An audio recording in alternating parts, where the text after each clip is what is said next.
বছর শেষে শিক্ষা প্রতিষ্ঠানে ছুটিকে কেন্দ্র করে কক্সবাজার সমুদ্র সৈকতে ভিড় বাড়ছে পর্যটকদের। দেশের বিভিন্ন প্রান্ত থেকে সন্তানদের নিয়ে সমুদ্র জলে গা ভাসাতে আসছেন অভিভাবকরা। আমরা প্রতি বছরই আসা হয়।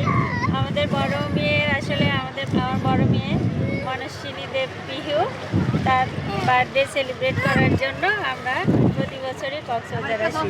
ডিসেম্বর মাস বিজয়ের মাস, বিজয়ের গন্ধ সব দিকেই। আর ছেলে মেয়ে সবাইকে নিয়ে এখানে ওকেশন ছাড়া আর আসা হয় না, তো ছুটিটা একটা উপলক্ষ। নীল জলরাশিতে গা ভাসিয়ে ঢেউর তালে আনন্দে মেতে উঠেছে শিশু কিশোররা। আবার অনেকে ছাতার নিচে বসে সময় কাটাচ্ছেন, উপভোগ করছেন সাগরের অপরূপ সৌন্দর্য। অনেক হ্যাপি লাগতেছে, আর এই যে বালু দেখা তো লোভ সামলাইতে পারতেছি না, এখন খেলতেছি বালু দিয়া।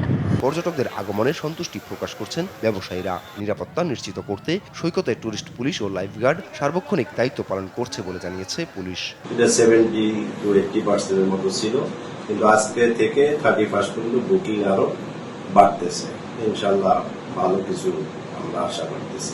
কয়েক লক্ষ পর্যটকের সমাগম করবে। এই আলোকে আমাদের কঠোর নিরাপত্তা ব্যবস্থা থাকবে এবং কোনো অবস্থাতেই আমরা নিরাপত্তার বিষয়ে কার্পণ্য করা হবে না।